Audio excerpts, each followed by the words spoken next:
selamat siang. Perkenalkan, nama saya Akusya Natali Pinam dari kelas 12 IPS 4. Kali ini, saya ingin menjelaskan tentang awal masuknya Islam ke Indonesia. Sebagai negara muslim terbesar di dunia, Indonesia memiliki sejarah panjang tentang bagaimana agama Islam masuk ke Indonesia, mulai dari awal mula sejarah masuknya Islam ke Indonesia hingga menjadi agama dengan pemeluk terbesar di Nusantara tidak memakan waktu yang singkat, melainkan sudah terjadi sejak zaman kerajaan. Juga terdapat 4 teori sejarah masuknya Islam ke Indonesia. Ada teori Gujarat yang dijelaskan bahwa agama Islam masuk Indonesia melalui para pedagang dari India Muslim, dan juga teori Persia yang dipercaya bahwa agama Islam masuk Indonesia melalui pedagang yang berasal dari Persia. Ada juga teori Arab atau yang kita sebut teori Mekah, yang dimana menurut teori Arab yakini bahwa masuknya Islam ke Nusantara adalah melalui Mekah. Dan yang terakhir ada teori Cina yang dipercaya masuknya Islam ke Indonesia terjadi pada masa pemerintahan dinasti Tang. Ada masuknya Islam ke Indonesia menurut catatan sejarah.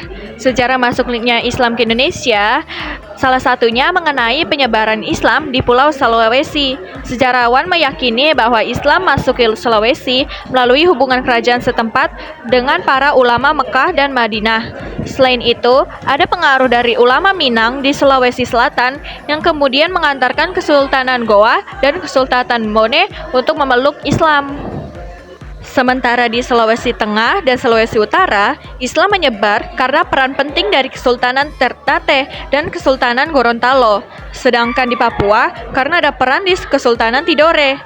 Catatan lain menyebutkan bahwa Islam masuk ke Pulau Jawa pada 672 Masehi, setelah Raja Jayasimha dari Kerajaan Kalingga masuk Islam. Bukti lain keberadaan Islam di Jawa adalah ditemukannya nisan Fatimah binti Maimum di Gresik pada 1082 Masehi. Ada juga perkembangan Islam pada masa penjajahan sampai abad ke-20. Setelah Islam masuk ke Indonesia, ajaran agama ini berkembang pesat di masa penjajahan Belanda pada abad ke-17, sebab para ulama mengubah pesantren sebagai markas perjuangan untuk melawan penjajahan Belanda.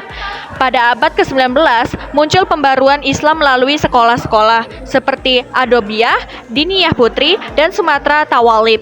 Muncul pula organisasi Islam seperti Syarikat Islam yang didirikan Haji Samanhudi pada 1905. Organisasi Islam pun semakin banyak dan dikenal luas di dalam negeri. Pada awal abad ke-20, lahir pula Nahdlatul Ulama dan Muhammadiyah. Dari sejarah masuknya Islam ke Indonesia ini, kemudian juga melahirkan partai politik bernafaskan Islam, seperti Partai Kebangkitan Bangsa atau PKB, Partai Keadilan Sejahtera atau PKS, Partai Persatuan Pembangunan (PPP), dan Partai Amanat Nasional yaitu PAN.